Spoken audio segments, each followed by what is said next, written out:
بندہ مومن جو لڑ رہا تھا حق کے لیے ڈٹ کے رات دن، اس کی لڑائی دین مصطفیٰ کے لیے تھی، اپنی زمین و مسجد اقصیٰ کے لیے تھی،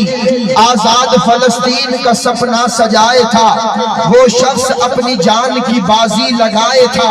مر مٹ رہے تھے دین کی خاطر تمام لوگ، برسوں سے پی رہے تھے شہادت کے جام لوگ، افغان و فلسطین کے باقی یہ سپاہی، کربل کے بعد اپنی طرح کی یہ گواہی، شہدائے فلسطین کو دونوں ہاتھ اٹھا کے سلام پیش کرنا، افغان و فلسطین کے باقی یہ سپاہی، کربل کے بعد اپنی طرح کی یہ گواہی، ان کی شہادتوں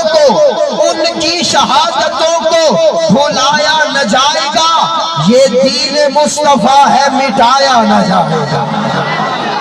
مٹایا جائے گا نہیں مٹایا جائے گا، جزاک اللہ۔ بس میں آخر کر رہا ہوں، توجہ۔ جو مرد مجاہد تھا وہ ایک بندہ مومن، جو لڑ رہا تھا حق کے لیے ڈٹ کے رات دن، اس کی لڑائی دین مصطفیٰ کے لیے تھی، اپنی زمین و مسجد اقصیٰ کے لیے تھی،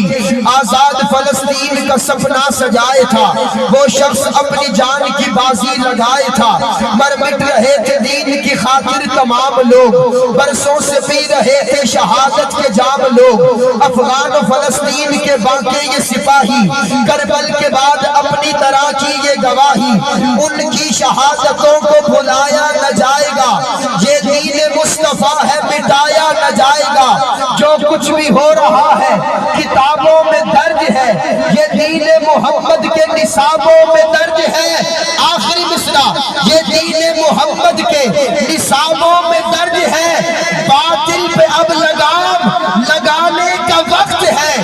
یہ وقت تو امام کے آنے کا وقت ہے۔ پھر کبھی موقع ملا انشاءاللہ اس سے آگے پڑھوں گا۔ میں مائک حوالے کر رہا ہوں استاد محترم پیر طریقت رہبر شریعت عالم اسلام کی عظیم علمی روحانی شخصیت جناب حضرت مولانا مفتی محمد حسن صاحب دامت برکاتہم العالیہ، ان کی خدمت میں گزارش ہے اپنے کلمات عالیہ سے ہم سب کو مستفید فرمائیں۔